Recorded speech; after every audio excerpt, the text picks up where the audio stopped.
നമ്മുടെ പത്രമാധ്യമങ്ങളിലൊക്കെ കൂടി പലതരത്തിലുള്ള രോഗങ്ങൾ വ്യാപിക്കുന്നതിനെക്കുറിച്ചും പുതിയ പുതിയ രോഗങ്ങളുടെ പേരുകളെക്കുറിച്ചുമൊക്കെ നമ്മൾ വായിച്ചുകൊണ്ടിരിക്കുന്ന സമയമാണ്.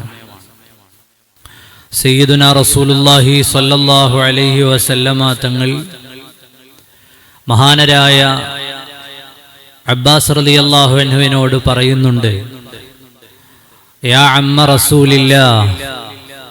പിതൃവ്യരായ അബ്ബാസ് റളിയല്ലാഹു അൻഹുവിനെ അഭിസംബോധന ചെയ്തുകൊണ്ട് നബി സല്ലല്ലാഹു അലൈഹി വസല്ലമ തങ്ങൾ പറയുന്നുണ്ട്, അല്ലാഹു സുബ്ഹാനഹു വ തആലയോട് ആഫിയത്തിനെ നിങ്ങൾ ചോദിക്കൂ, അല്ലാഹു സുബ്ഹാനഹു വ തആലയോട് സൗഖ്യത്തെ നിങ്ങൾ ചോദിക്കൂ എന്ന് സയ്യിദുനാ റസൂലുള്ളാഹി സ്വല്ലല്ലാഹു അലൈഹി വസല്ലം. നബി സല്ലല്ലാഹു അലൈഹി വസല്ലമ തങ്ങൾ ബഹുമാനപ്പെട്ട അബ്ബാസ് റളിയല്ലാഹു അൻഹുവിനോട് പറയുന്നു, നിങ്ങൾ അള്ളാഹുവിനോട് ആഫിയത്തിനെ കുറിച്ച് ചോദിക്കുക. ആരോഗ്യം എന്നുള്ളത് അതിപ്രധാനമാണ്. അള്ളാഹു റബ്ബുൽ ആലമീൻ ഒരു മനുഷ്യന് ഈമാൻ കഴിഞ്ഞാൽ, ദൃഢമായ വിശ്വാസം കഴിഞ്ഞാൽ അള്ളാഹു ചെയ്യുന്ന ഏറ്റവും വലിയ അനുഗ്രഹങ്ങളിൽപ്പെട്ടതാണ് ശരീരത്തിന് ആരോഗ്യമുണ്ടാവുക എന്നുള്ളത്. ഈമാൻ കഴിഞ്ഞാൽ ലഭിക്കുന്ന ഏറ്റവും വലിയ അനുഗ്രഹമാണ് ആഫിയത്ത്. ആ ആഫിയത്തിനെ നിലനിന്നു കിട്ടാൻ പ്രത്യേകമായി ദുആ ചെയ്യണം. സയ്യിദുനാ റസൂലുള്ളാഹി സ്വല്ലല്ലാഹു അലൈഹി വസല്ലമ തങ്ങൾ അതാണ് ബഹുമാനപ്പെട്ട അബ്ബാസ് റളിയല്ലാഹു അൻഹുവിനോട് പറയുന്നത്, നിങ്ങളുടെ പ്രാർത്ഥനയിൽ ആഫിയത്തിനെ കുറിച്ച് ചോദിക്കുന്നത് അധികരിപ്പിക്കൂ അബ്ബാസ് എന്ന് സയ്യിദുനാ റസൂലുള്ളാഹി സ്വല്ലല്ലാഹു അലൈഹി വസല്ലം. ശരീരത്തിന് ആരോഗ്യമുണ്ടാവുക എന്നുള്ളത് വളരെ പ്രധാനമാണല്ലോ. നബി സല്ലല്ലാഹു അലൈഹി വസല്ലമ തങ്ങളുടെ ഹദീസ് കാണാം. ഒരു ദിവസം വീട്ടിലെ കിടക്കപ്പായിൽ നിന്ന് നിർഭയനായ ഒരാൾ എഴുന്നേൽക്കുന്നു. ഒരു പ്രയാസവും ഇല്ലാതെ, ഒരു ഭയവും ഇല്ലാതെ ഒരാൾ എഴുന്നേൽക്കുന്നു. അയാൾക്ക് ആഫിയത്തുണ്ട്. അയാൾക്ക് അന്ന് ജോലി ചെയ്യുവാനുള്ള ശാരീരിക സ്ഥിതി മെച്ചമായ നിലയിലുണ്ടെങ്കിൽ അയാളെക്കാൾ വലിയ ഭാഗ്യവാനില്ല, അയാളെക്കാൾ വലിയ സന്തോഷമുള്ളയാളില്ല. കാരണം അയാൾ നിർഭയനാണ്, അയാൾക്ക് ജോലി ചെയ്യാനുള്ള ആഫിയത്തുണ്ട്, അയാൾക്ക് ജോലി ചെയ്യാനുള്ള ആരോഗ്യമുണ്ട്. ആ സ്ഥിതിയിൽ ഉറക്കപ്പായ വിട്ടെഴുന്നേൽക്കുന്ന മനുഷ്യൻ അയാൾ എത്രയോ ഭാഗ്യവാനാണ്. ആഫിയത്ത് നമ്മൾ അള്ളാഹുവിനോട് ചോദിക്കേണ്ടതാണ്. സയ്യിദുനാ റസൂലുള്ളാഹി സ്വല്ലല്ലാഹു അലൈഹി വസല്ലമ തങ്ങളുടെ ദുആഉകളിൽ പല ഇനങ്ങളായി തന്നെ കാണാം അള്ളാഹുവിനോട് ആഫിയത്തിനെ ചോദിക്കുന്ന രംഗങ്ങൾ. നമ്മുടെ സുബ്ഹി നിസ്കാരത്തിന് നാം ഓതുന്ന ഖുനൂത്തുകളിൽ അല്ലാഹുമ്മ ഹ്ദിനി ഫീമൻ ഹദൈത് വആഫിനി ഫീമൻ ആഫൈത്. അല്ലാഹുവിനോട് അവിടെയും നമ്മൾ ആരോഗ്യത്തെക്കുറിച്ച് ചോദിക്കുകയാണ്. എല്ലാത്തിനും ആരോഗ്യം വേണം. ഇബാദത്ത് ചെയ്യാൻ ആരോഗ്യം വേണം. ജീവിക്കാൻ, ജീവിതോപാധികൾ തേടിപ്പോകാൻ ആരോഗ്യം വേണം. ജീവിതത്തിന്റെ എല്ലാ മേഖലയിലും മനുഷ്യന്റെ ശരീരത്തിന്റെ ആഫിയത്ത് നഷ്ടപ്പെട്ടു പോയാൽ അതിന്റെ മൂല്യം എത്രയാണ് എന്ന് ആഫിയത്തുള്ളപ്പോൾ നമുക്കറിയില്ല. അത് നഷ്ടപ്പെടുമ്പോഴാണ് ഞാൻ അനുഭവിച്ചിരുന്ന സുഖങ്ങൾ എത്രയോ നല്ലതായിരുന്നു എന്ന് നമുക്ക് മനസ്സിലാക്കാൻ കഴിയുക. നമ്മളെല്ലാവരും നിരന്തരമായി അള്ളാഹുവിനോട് ദുആ ചെയ്യേണ്ട ഒരു സമയം കൂടിയാണ്. ലോകത്ത് പലതരത്തിലുള്ള രോഗങ്ങൾ പരക്കുന്ന കാലമാണ്. ആ രോഗങ്ങൾ പരക്കുന്ന കാലത്ത് മുഅ്മിനായ മനുഷ്യനെ സംബന്ധിച്ചിടത്തോളം എപ്പോഴും അള്ളാഹുവിനോട് നിഅമത്തുകൾ നീങ്ങിപ്പോകാതിരിക്കാൻ ദുആ ചെയ്ത സമയത്ത് ഹബീബായ നബി സല്ലല്ലാഹു അലൈഹി വസല്ലമ തങ്ങൾ അതിന്റെ കൂടെ പ്രാർത്ഥിച്ച പ്രാർത്ഥനയും ആഫിയത്തിനു വേണ്ടിയുള്ള പ്രാർത്ഥനയാണ്. ആരോഗ്യം നഷ്ടപ്പെടുത്തി കളയരുതേ എന്നുള്ള പ്രാർത്ഥനയാണ്. പ്രിയപ്പെട്ട മുഅ്മിനീങ്ങളെ, നമ്മളൊക്കെ ജീവിക്കുന്ന കാലത്ത് പല വിധേനയുള്ള രോഗങ്ങൾ കൊണ്ടും പ്രയാസങ്ങൾ അനുഭവിക്കുന്ന കാലത്ത് നിരന്തരമായി അള്ളാഹുവിനോട് ശരീരത്തിന്റെ ആഫിയത്ത് നിലനിന്നു കിട്ടാൻ പ്രത്യേകമായി നമ്മൾ ദുആ ചെയ്യണം. പ്രത്യേകിച്ച് ഈ മഴക്കാലത്ത് പലതരത്തിലുള്ള രോഗങ്ങൾ പരക്കുന്ന കാലമാണ്. ആ സമയത്തൊക്കെയും അള്ളാഹുവിനോട് ആരോഗ്യം നിലനിന്നു കിട്ടാൻ നമ്മൾ ദുആ ചെയ്യുകയും അള്ളാഹു ചെയ്ത ആ അനുഗ്രഹത്തിന് വലിയ നന്ദി രേഖപ്പെടുത്തുകയും വേണം. രണ്ടു കാരണങ്ങൾ കൊണ്ടാണ് ഞാനിത് പറഞ്ഞത്. ഒന്ന്, നമ്മുടെ കാലാവസ്ഥ മാറുന്നതിനനുസരിച്ച് വരുന്ന രോഗങ്ങളുടെ, വലിയ പ്രയാസങ്ങളുടെ, നമ്മുടെ നാട്ടിൽ തന്നെ അധികരിച്ചു വരുന്ന പലതരത്തിലുള്ള, വ്യാപിച്ചു വരുന്ന പലതരത്തിലുള്ള രോഗങ്ങൾ കാരണം. രണ്ടാമത്, നമ്മുടെ ചുറ്റും നമ്മളൊന്ന് പരിശോധിച്ചു നോക്കൂ. നമ്മുടെ മഹല്ലിൽ ഈ ലഹരി പോലെ തന്നെ വലിയ പ്രയാസങ്ങളിൽ ഒന്നാണ്. നമ്മുടെ മഹല്ല് നിവാസികളിൽ പലരും ആരോഗ്യപരമായി തകർന്നു പോകുന്നു എന്നുള്ളത്. പലതരത്തിലുള്ള രോഗങ്ങൾ നമ്മുടെ ചുറ്റുപാടുണ്ട്. ഈ ഒരു പ്രദേശത്ത് തന്നെ വെള്ളിയാഴ്ച സ്വലാത്തിന് വരുന്നവർക്കറിയാം. അതുപോലെ ജുമുഅയുടെ അവസാനത്തിൽ ദുആ ചെയ്യുന്ന ലിസ്റ്റ് കേൾക്കുന്ന ആളുകൾക്കറിയാം. നമ്മുടെ മഹല്ലിൽ ഓരോ ആഴ്ചയും ബയോപ്സിയുടെ റിസൾട്ടിന് വേണ്ടി ദുആ ചെയ്യാൻ എഴുതി തരുന്ന എത്രയോ ആളുകളുണ്ട്. എത്രയോ ആണുങ്ങളും പെണ്ണുങ്ങളും മക്കളും എല്ലാം ഉണ്ട്.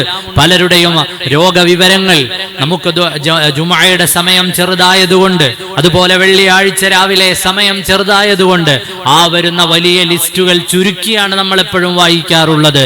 ബയോപ്സിക്ക് അയച്ചിട്ട് വളരെ പേടിയോടുകൂടി കാത്തിരിക്കുന്ന ധാരാളം രോഗികൾ നമ്മുടെ നാട്ടിലുണ്ട്, നമ്മുടെ മഹല്ലിലുണ്ട്. അതുപോലെ കിഡ്നി രോഗികളായ ആളുകളുണ്ട്. ഈ ഒരു ചെറിയ കണക്ക് രാവിലെ എടുക്കുമ്പോൾ തന്നെ നമ്മുടെ പരിസരങ്ങളിൽ മാത്രം 70-ലധികം ആളുകൾ കിഡ്നി രോഗവുമായി ബന്ധപ്പെട്ട പ്രയാസങ്ങൾ നേരിടുന്നവരാണ്. 8ഓളം ആളുകൾ ട്രാൻസ്പ്ലാന്റേഷന് വേണ്ടിയിട്ട് വിധേയമാകാൻ പോകുന്നവരാണ്. 50ഓളം ആളുകൾ പ്രാഥമികമായി കിഡ്നി രോഗമാണോ അല്ലയോ എന്ന് സ്ഥിരപ്പെടുന്നതിനുള്ള ആരോഗ്യപരമായ ടെസ്റ്റുകൾ, നിർണയങ്ങൾ നടത്തി കാത്തിരിക്കുന്ന ആളുകളാണ്. ആലോചിച്ചു നോക്കൂ, നമ്മുടെ തൊട്ടടുത്ത് നമ്മോട് ചേർന്ന് നമ്മുടെ കൂടെ സഹവസിക്കുന്ന ആളുകളിൽ പലരും പലതരത്തിലുള്ള രോഗങ്ങൾ, ഹൃദ്രോഗികൾ വേറെയുണ്ട്, സ്ട്രോക്ക് വന്ന് കിടക്കുന്ന, ഇന്ന് നമ്മുടെ സമൂഹത്തിൽ അധികരിച്ചു വരുന്നതാണ്. സ്ട്രോക്ക് വന്ന് കിടക്കുന്ന രോഗികൾ വേറെയുണ്ട്. അതിനോടൊപ്പം തന്നെ ഒരു വെല്ലുവിളിയായി ക്യാൻസർ പോലെയുള്ള രോഗങ്ങൾ, കിഡ്നി തകർന്നു പോകുന്ന രോഗങ്ങൾ നമ്മുടെ പരിസരങ്ങളിൽ വളരെയേറെ കൂടുതലായി കാണപ്പെടുന്ന സമയത്ത് വിശ്വാസികളായ നമ്മെ സംബന്ധിച്ചിടത്തോളം ഒന്നാമതായി അള്ളാഹുവിനോട് കാര്യമായി ദുആ ചെയ്യണം. അള്ളാഹുവാണല്ലോ നമുക്ക് ആഫിയത്ത് നൽകേണ്ടവൻ. അള്ളാഹുവാണല്ലോ നമ്മുടെ ശരീരത്തിന്റെ സ്ഥിതിയെ നിലനിർത്തി തരേണ്ടവൻ. അള്ളാഹുവാണല്ലോ നമ്മുടെ ശരീരത്തിന് എപ്പോഴും സുഖകരമായ സാഹചര്യങ്ങൾ ഉണ്ടാക്കി തരേണ്ടവൻ. അതുകൊണ്ട് ദുആ ചെയ്യണം. അല്ലാഹുമ്മ ഇന്നി അസ്അലുകൽ അഫ്വ വൽ ആഫിയ വൽ മുആഫാത ദായിമ. മഹാന്മാരായ മുൻഗാമികൾ സയ്യിദുനാ റസൂലുള്ളാഹ് സ്വല്ലല്ലാഹു അലൈഹി വസല്ലമ തങ്ങളിൽ നിന്ന് ആഫിയത്തിനു വേണ്ടി നടത്തിയ പ്രാർത്ഥനകൾ തന്നെ എത്രയോ റിപ്പോർട്ട് ചെയ്തിട്ടുണ്ട്.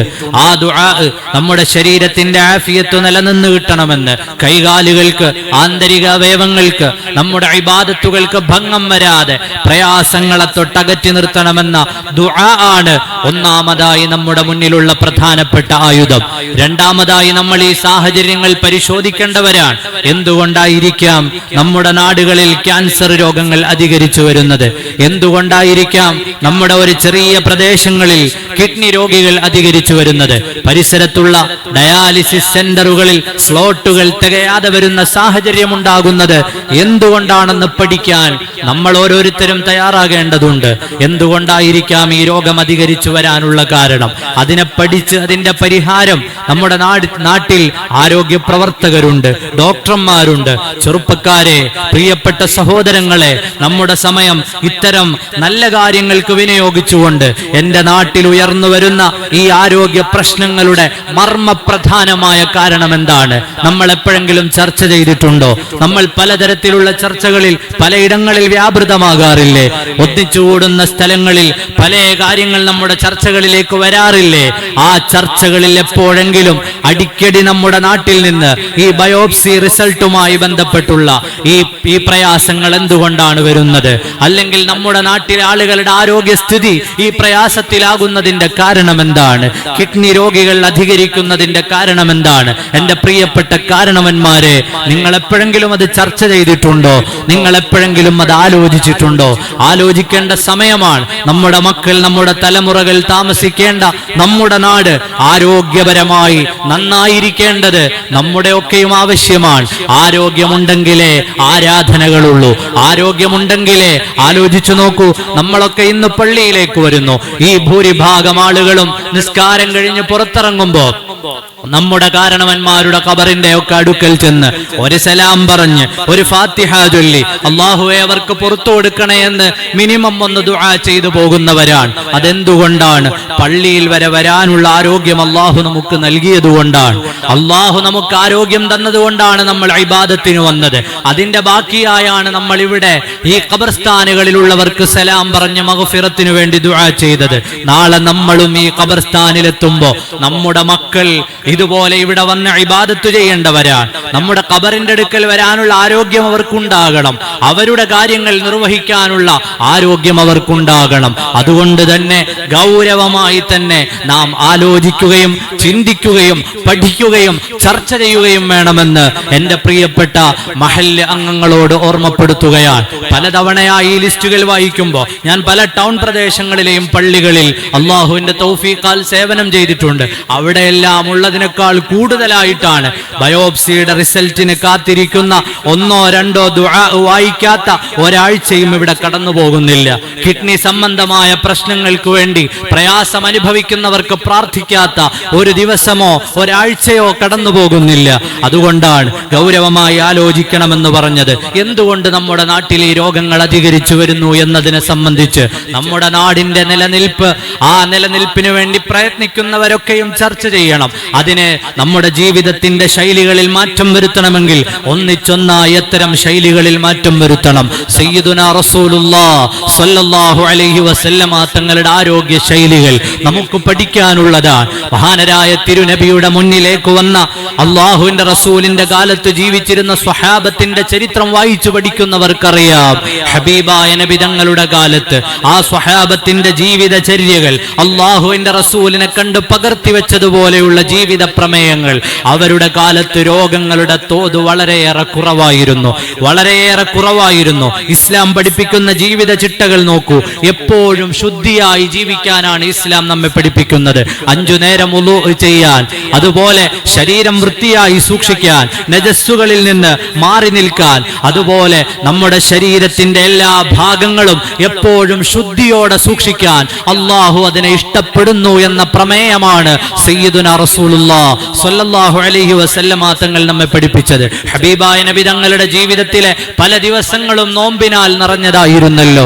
തിങ്കളും വ്യാഴവും നോമ്പാണ്. ഒരു മാസത്തിന്റെ നടുവിലത്തെ 3 ദിവസങ്ങളും ഒടുവിലത്തെ 3 ദിവസങ്ങളും അള്ളാഹുവിന്റെ റസൂൽ നോമ്പെടുത്തു എന്ന് നമ്മൾ വായിക്കാറുണ്ടല്ലോ. ഹബീബായ മുഹമ്മദുർ റസൂലുള്ളാഹി സ്വല്ലല്ലാഹു അലൈഹി വസല്ലമ തങ്ങൾ, അവിടുത്തെ പ്രിയപ്പെട്ട കുട്ടികൾ അവരൊന്നിച്ചു നിൽക്കുമ്പോൾ നിങ്ങളെല്ലാവരും ഒന്ന് ഓടി വരൂ, ഇത്ര ദൂരം ഓടി വരുന്നയാളിന് പ്രത്യേകമായ സമ്മാനങ്ങൾ നൽകാമെന്ന് പ്രഖ്യാപിക്കുകയും അതനുസരിച്ച് ഹബീബായ നബി തങ്ങളുടെ ചുറ്റുപാടുമുള്ള കുട്ടികൾ ഓടുകയും അവരോരോരുത്തരായി തിരിച്ചു വന്നപ്പോൾ അവരെ ചുംബനം കൊടുത്ത് സ്വീകരിക്കുകയും ചെയ്ത രംഗം മഹാന്മാരായ മുൻഗാമികൾ രേഖപ്പെടുത്തുകയാണ്. ഇസ്ലാം അക്കാലത്ത് തന്നെ നീന്തലും കുതിരസവാരിയുമെല്ലാം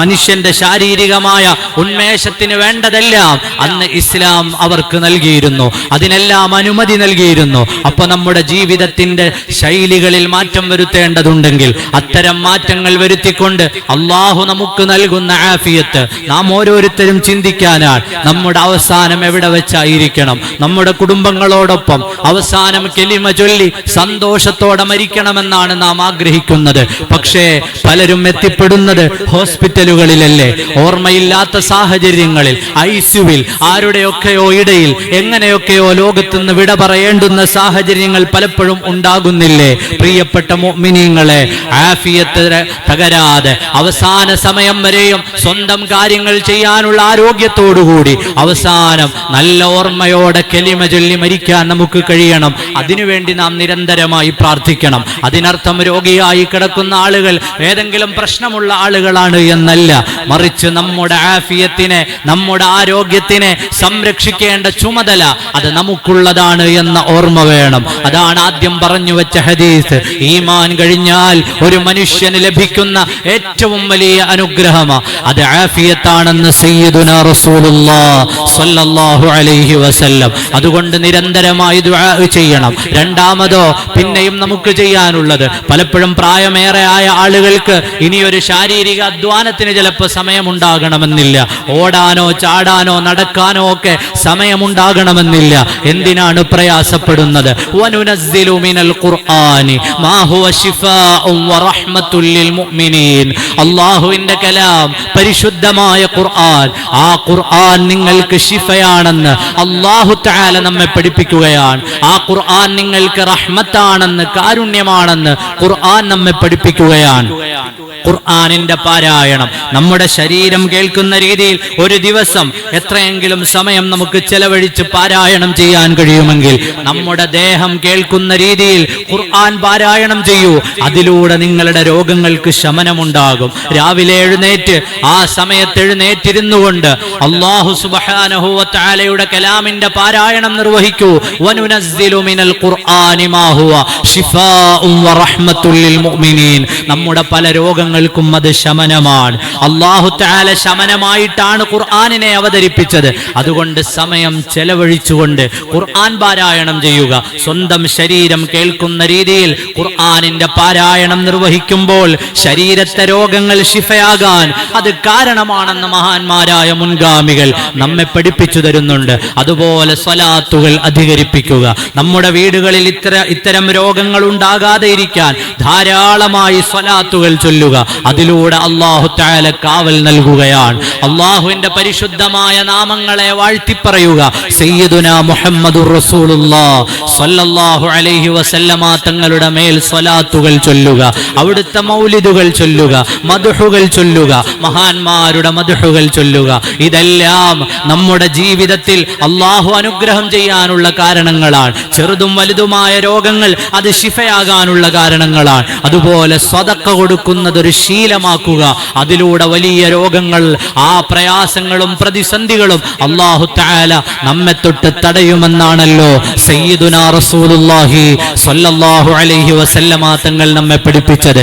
ഈ നല്ല ശീലങ്ങളെല്ലാം ഉൾക്കൊള്ളുകയും എന്തുകൊണ്ട് രോഗം വരുന്നു എന്ന് പഠിക്കുകയും രോഗം വന്നാൽ അതിനെ മരുന്നുകൊണ്ട് ചികിത്സിച്ച് എത്രയും വേഗം അത് ശിഫയാകുവാൻ വേണ്ടി പ്രാർത്ഥിക്കുകയും ഒക്കെ വേണം എന്ന് എല്ലാവരോടും ഓർമ്മപ്പെടുത്തുകയാണ്. അല്ലാഹു നമുക്കൊക്കെയും ആഫിയത്ത് നൽകുമാറാകട്ടെ, ദീർഘായുസ്സു നൽകുമാറാകട്ടെ.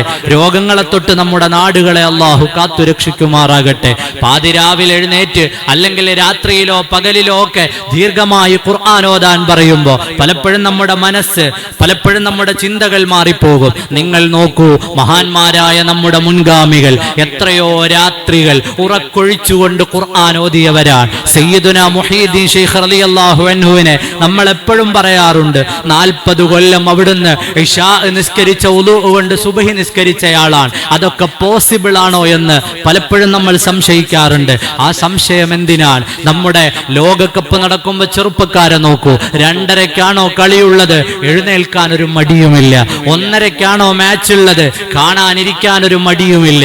3:30ക്കാണോ കാണേണ്ടത്, കാണാനൊരു പ്രയാസവുമില്ല.